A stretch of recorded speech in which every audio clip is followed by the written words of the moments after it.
Bonjour à tous et j'espère que vous allez bien. On se retrouve dans mon potager avec les fraisiers. Aujourd'hui, on va voir comment on taille des fraisiers.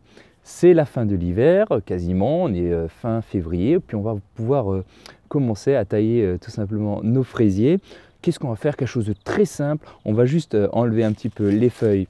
Voilà, les feuilles mortes. Hop, je fais ça comme ça. Voilà, tout ce qui est feuilles mortes.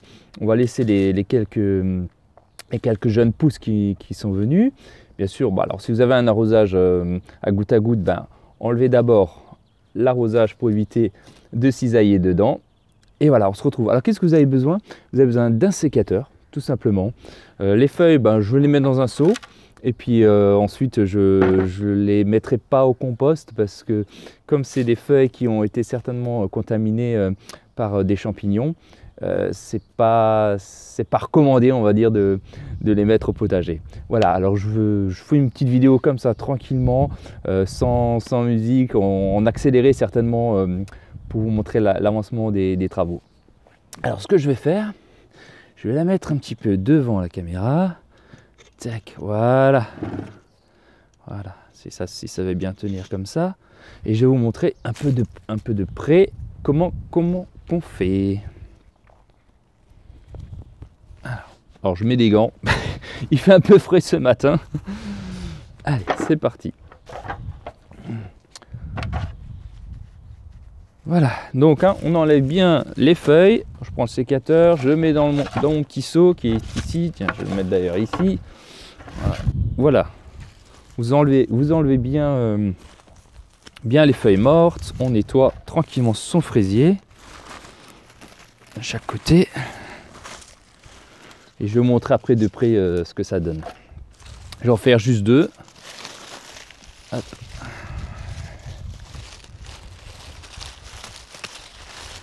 Alors vous pouvez aussi, si vous avez de la place, vous pouvez passer très bien votre tondeuse dessus. Il y en a qui passent la tondeuse carrément dessus, mais comme elles sont en but, je ne peux pas passer la tondeuse, sinon la lame va racler le géotextile qui est en dessous et ça n'irait pas. Voilà. Voilà. Allez, venez avec moi, je vous montre un petit peu. Voilà, j'ai fait juste deux fraisiers. Voilà, tac. Hein, tranquille, voilà, on laisse un petit peu le cœur. On va juste enlever un peu les feuilles mortes. On enlève bien sûr l'arrosage automatique. Voilà. Et ça suffira, simplement juste ça. Vous enlevez un petit peu les feuilles mortes tranquillement. Et puis voilà, on va laisser le fraisier tranquillement comme ça. Voilà, alors c'est une petite vidéo qui ne sera pas très longue. Je vais faire toute la plate-bande, j'en ai à peu près une quarantaine de fraisiers, puis on se retrouve juste après. Voilà, elle sera en accéléré la vidéo. Voilà, à tout de suite.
Et ben voilà les amis, les fraisiers sont nettoyés, ça va très vite.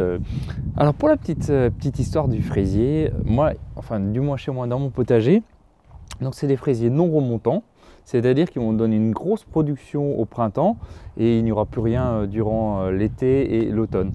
Bon, après c'est un choix personnel. C'est vrai que là j'ai une trentaine de fraisiers et ça me donne des kilos et des kilos et des kilos de fraises. À tel point, l'année dernière, que j'ai dû en donner partout tellement j'en avais. Donc une trentaine de fraisiers, ça peut vraiment nourrir facilement 4 à 6 personnes durant toute la période du printemps et début été. Voilà. Qu'est-ce qu'il faut faire surtout pour les fraisiers? L'entretien. Le fraisier demande beaucoup d'engrais, c'est vrai. Alors bon, moi je travaille toujours en bio, donc je vais donner au printemps des petites granulés d'engrais bio et puis ça va leur suffire durant toute la saison. Également, il faut savoir que les fraisiers, au bout de 4 ans, c'est préférable de les changer puisque d'année en année, elles vont moins donner de fraises. C'est pour ça qu'on va récupérer en fait les stolons. Alors je vais vous montrer. Normalement, ils vont créer, alors voilà, on va créer là, ils vont créer des stolons et on va pouvoir les découper. Quand ce sera la saison, je vous le montrerai. Et voilà, on pourra les repiquer en godet qu'on mettra en serre ensuite et on les replantera l'année d'après. Donc il faut savoir que les fraisiers durent environ 4-5 ans si vous avez, si vous avez une bonne terre et un bon amendement organique. Elles peuvent produire pendant 4-5 ans. Voilà. Sinon, quoi dire de plus? La passion toujours du jardinage. Voilà, c'était une petite vidéo assez courte pour vous présenter un petit peu ma fraiseraie et je vais vous montrer un petit peu mon petit potager dans l'ensemble.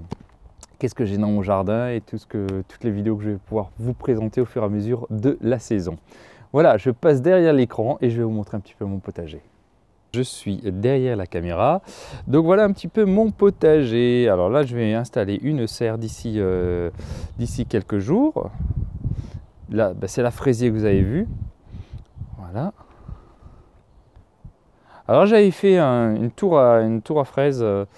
Bon, moyen. En fait, j'avais utilisé un vieux tuyau de canalisation qu'un voisin il avait. Il ne savait pas quoi en faire. Je dis bon, je vais essayer, mais le diamètre en fait du tuyau était un peu faible. Il fait à peu près, je crois ça du 120 ou un truc comme ça en termes de diamètre. Je ne sais plus exactement.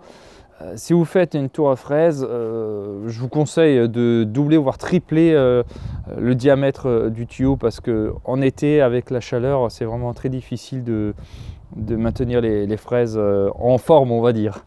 Voilà pour les fraisiers, on continue. Alors ça c'est une petite serre, voilà. Ma petite serre en verre, c'est une petite serre de 5 mètres carrés mais pour faire ce que j'ai à faire, bah, ça suffit largement. Alors qu'est-ce qu'on a? Hop. Tac.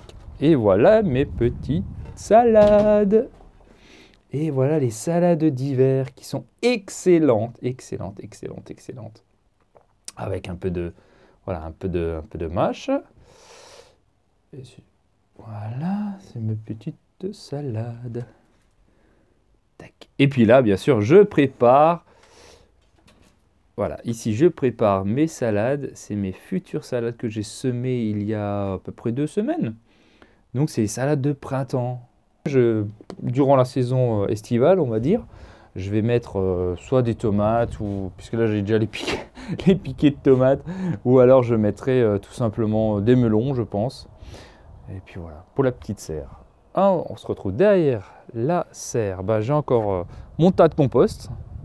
Alors comme j'ai la chance d'avoir un petit lapin, donc je récupère tous les nutriments, hein, voilà, les excréments de mon lapin avec la litière en bois et donc tout ça, voilà. Et en dessous j'ai encore du compost de fumier de cheval qui va me servir pour épandre sur tout le jardin et que je vais un petit peu remuer. En termes de haies, alors moi je n'ai pas de haies arbustives, c'est que des fruitiers. Voilà, c'est que des fruitiers. Tout ça, c'est des fruitiers colonnaires à faire. Bon, excusez-moi pour la petite bâche. Voilà, tac, ça c'est encore tout ça. Alors là, je mets que, il y aura des potirons que je ferai au printemps, que je planterai ici, enfin là, au fin printemps. Hein. Voilà, potirons, butternut, tout ça iront ici. Tout ça, voilà. Ça, c'est mes 2 cuves. Voilà, je récupère l'eau de pluie. C'est 1000 litres, j'ai 2000 litres, c'est déjà pas mal. C'est déjà pas mal. 2000 litres, je peux faire tout mon jardin tranquillement. Ça me tient bien 2 semaines, 3 semaines, hein, selon la sécheresse. Et puis ici, vous avez le reste de mon potager. Et là, je mets uniquement des pommes de terre. Voilà, ça c'est uniquement le côté pommes de terre qui me tiennent pour tout l'hiver. Là, j'ai encore quelques colonnaires, des framboisiers. Donc là, j'ai des framboisiers. Qu'est-ce qu'on a? Là, on a des mûres. Ah, ça, c'est super intéressant, ces mûres. Celle-ci, là. Voilà, ce sont des mûres.